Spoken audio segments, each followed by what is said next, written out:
Le monde précédent était un monde d'inefficience, était un monde de gaspillage, un monde de pollution, d'inégalité, de danger en fait pour l'humanité. Donc maintenant qu'il y a des milliards d'euros et de dollars qui arrivent sur les marchés pour relancer l'économie, il faut que cet argent permette d'être plus efficient, permette d'être plus propre, permette de sortir des vieux schémas industriels pour construire un nouveau futur.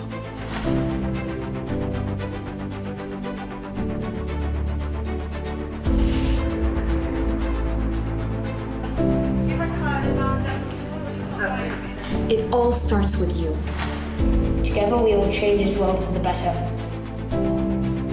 There is no planet B. We can't go to Mars. We can't go anywhere else.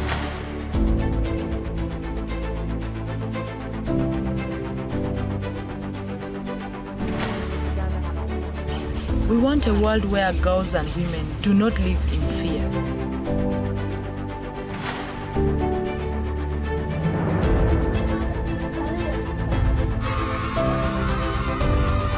We are seeing all kinds of disasters of climate change right now.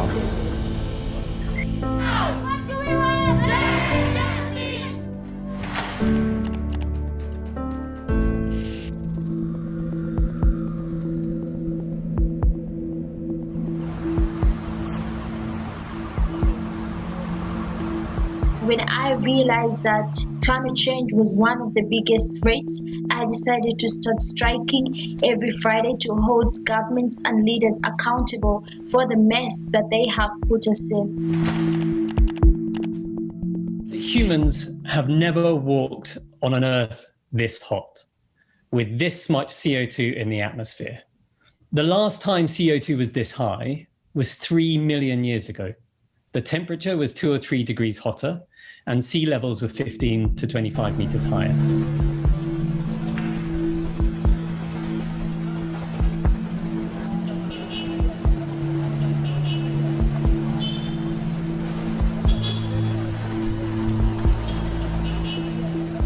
Many of the people in my country would say that we have much bigger problems and the climate crisis is the least of those. But I believe that we cannot achieve any other problems. If we have climate change, we cannot achieve any sustainable development goal without addressing the issue of climate change.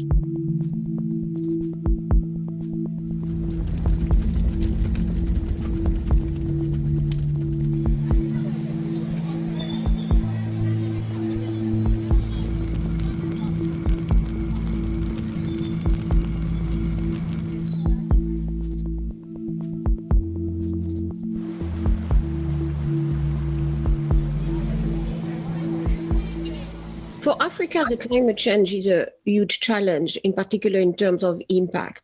But at the same time, it's a fantastic opportunity because of the investment that can take place there and bring the continent to really the green economy, leapfrogging all the old technologies.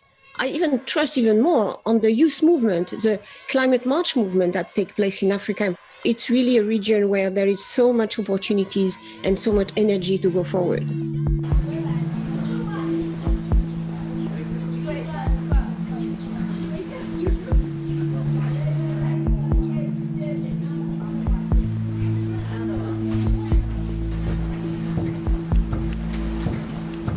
I think when people see the work that you are doing, when people see the authenticity of your work, they are actually compelled to support you and see that you drive change in your community. Il y a des solutions technologiques pour être plus efficient, pour économiser de l'énergie, pour économiser des matières premières, pour lancer de nouveaux débouchés économiques, une économie circulaire. Tout ça, c'est le marché industriel du siècle et c'est ça que les décideurs doivent comprendre aujourd'hui. C'est qu'on peut créer plus d'emplois et faire plus de profits en remplaçant ce qui polluait par ce qui va protéger l'environnement. Every time we want a change, the response is this would be negative for jobs and for economic growth. We have to win that battle, to demonstrate and to show that this is not a direction of society to be worse. It's to be much better. It's a desirable society.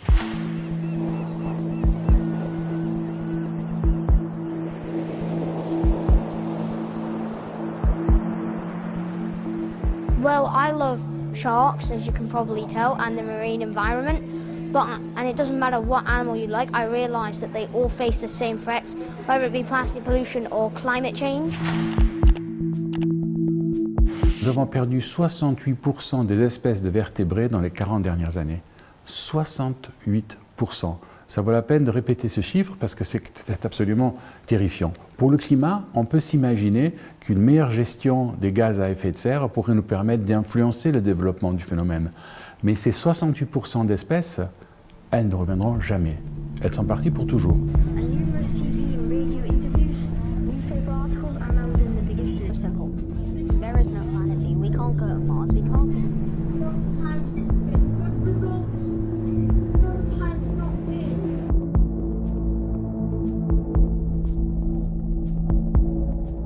Every single year, we are killing 100 million sharks. That is free every single second of every single day. Let's just think about that for a second. 3, 6, 9, 12. We shouldn't be scared of sharks, we should be scared for them.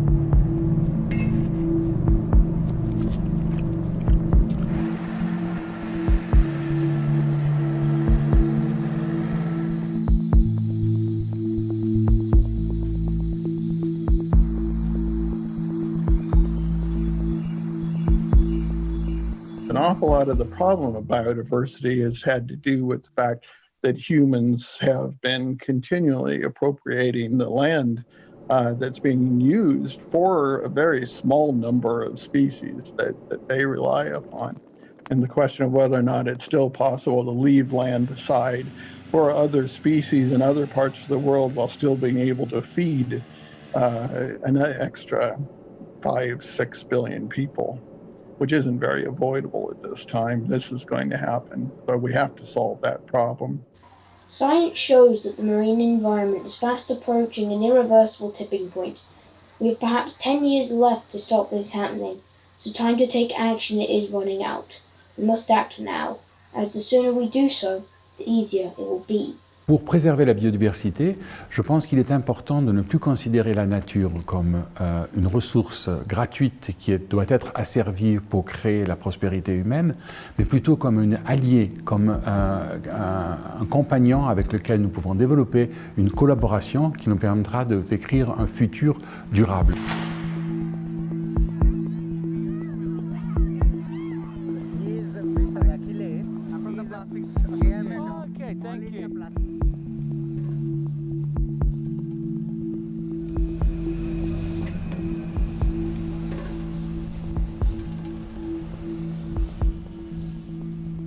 It's definitely easier to go to a shop and just buy without thinking. It's without worrying about what materials to use. How are these materials going to impact the environment?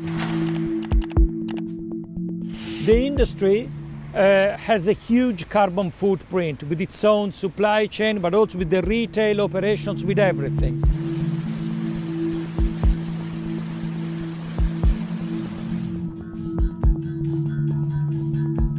When a brand farms out production, the production goes to a first-tier supplier, and then this tier supplier may subcontract it to another tier of suppliers who can then subcontract it again. So you have up to 4 tiers of suppliers in this global fashion industry, and this is one of the problems of the industry.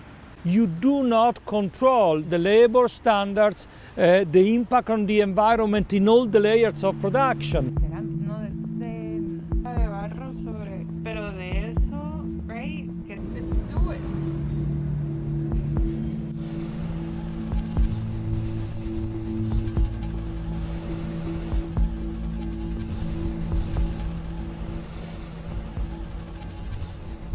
But I think Black Friday is actually a proof of overconsumption and our lack of connection, because we're buying things that we don't need with money that we may not even have, right? So I believe that before buying in Black Friday, we need to ask ourselves, how can these prices be so low? And where does all of these that is not sold go?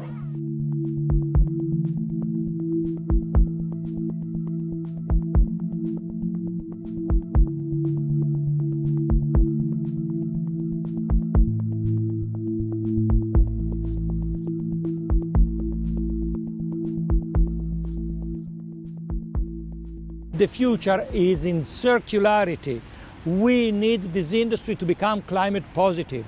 Products that can be recycled, reused, repurposed, a different way to buy fashion, swaps, renting. This is the future of the industry along with decarbonization, which means a different business model, a radically different business model. Ahora debemos empezar a crear con el propósito de apoyar a la salud humana y ambiental y así restaurar nuestros recursos por medio del diseño regenerativo.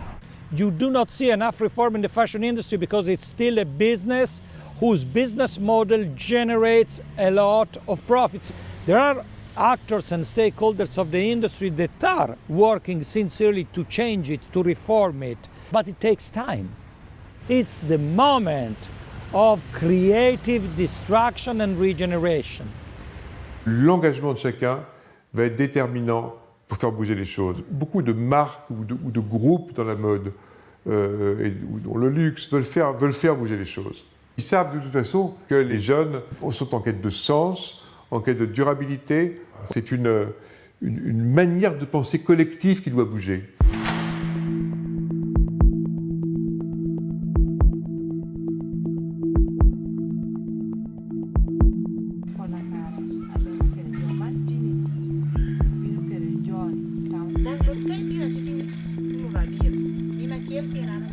The issue of gender-based violence is a global issue that everyone in the whole world faces.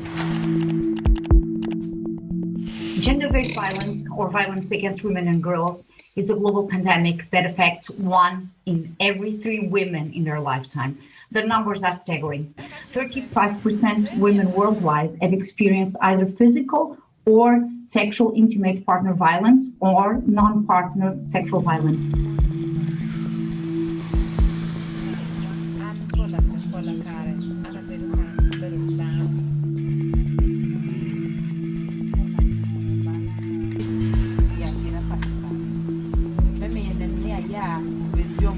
To reach a population, personally, I cannot move in every village in the country. So I use radio stations that has larger coverage to really talk to the community and also track their interest.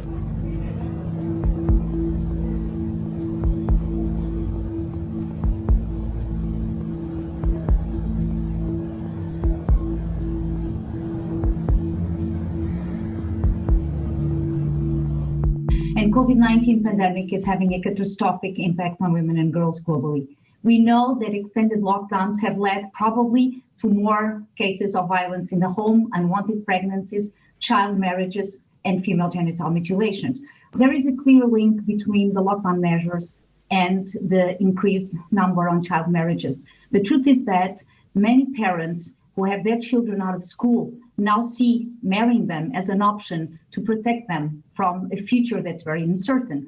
Also, children are not going to school, and it's very hard to keep track on them and to make sure that their rights are not violated in any way.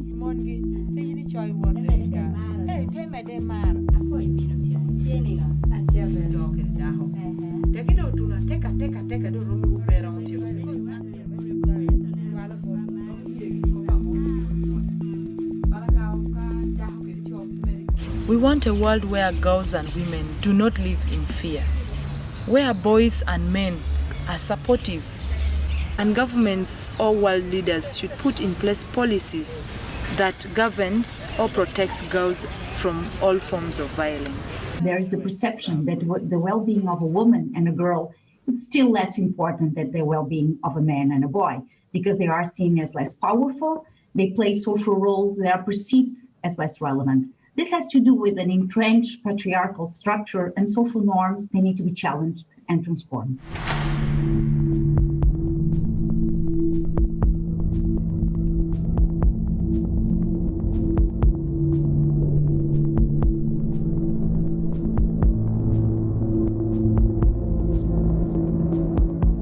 I want the others who live in a more comfortable, privileged life to realize the hardships that we've been through and hopefully to learn from us as refugees, because we have a lot to offer. We have at least 79.5 million people around the world who have been forced to flee their homes. More than half of the world's school-age refugee children do not get an education.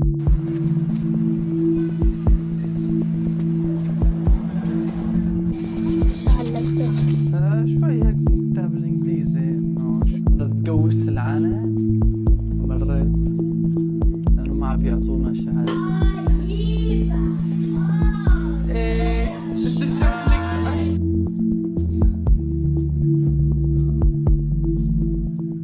As 12 years old in a new country, the only place that I could have friends is a school.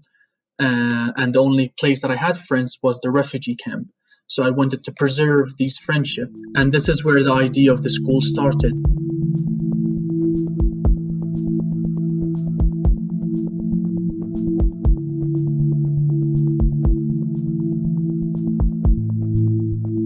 Because what I see, we are trying to put a lot of energy on the humanitarian needs. We put a lot of money to respond to the life-saving, but I think peace can also save much more lives. We have to really work in parallel.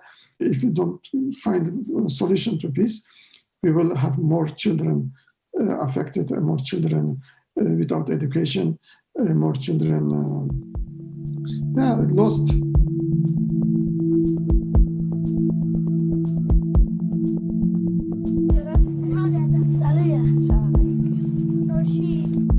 Classrooms are a safe haven and can protect children from very many things, including recruitment into armed groups, child labor, sexual exploitation, and child marriage.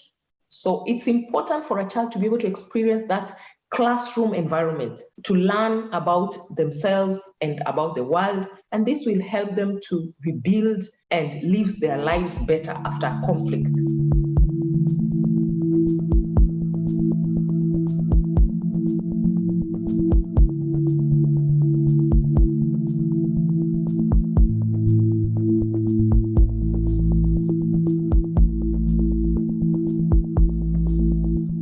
Education also heightens the risk of violence and conflict. If a child is not educated, where will that affected community get its teachers? Where will it get its architects? Where will it get its doctors? So it is very important for a child as a refugee to be able to have an education like any other child in any part of the world.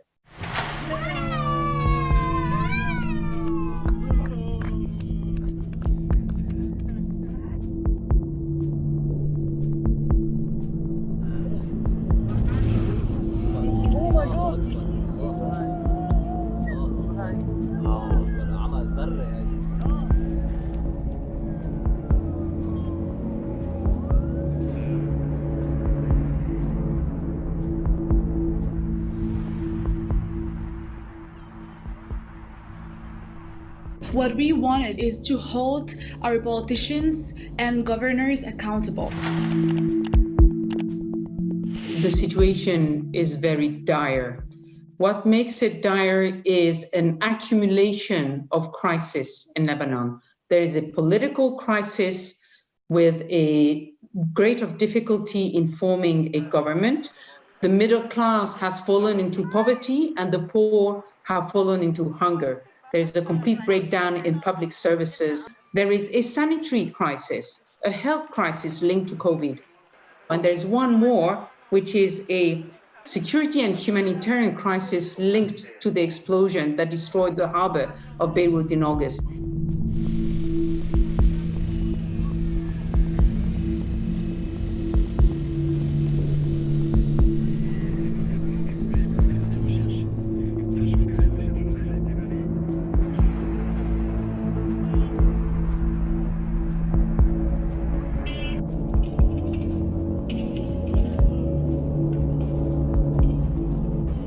And it was really hard to be taken seriously.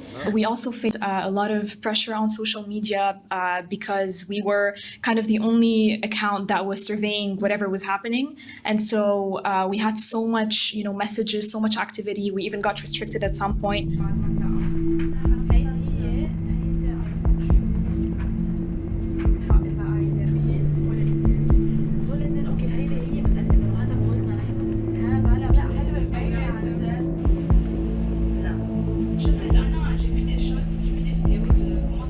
seen how small-scale initiatives are doing the most difference this year, and this is kind of what motivated us. I wanted to transform the website into a more interactive, personalized website, a hub for teenagers where they can interact with different NGOs, where we can make and develop the grassroots, and we'll then talk with some of official authorities and we'll make the change. It is time now in Lebanon for a complete change in the ruling class. And the young people have to understand that time and numbers are on their side. They are the largest young generation that has ever existed. They need to change the culture in many places so that corruption is simply unacceptable at all levels.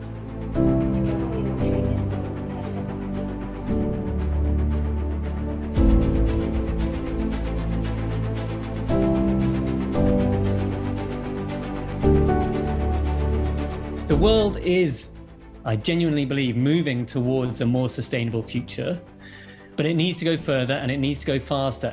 The scale of the transformation that will be required is a scale of transformation that will require action by all parts of society.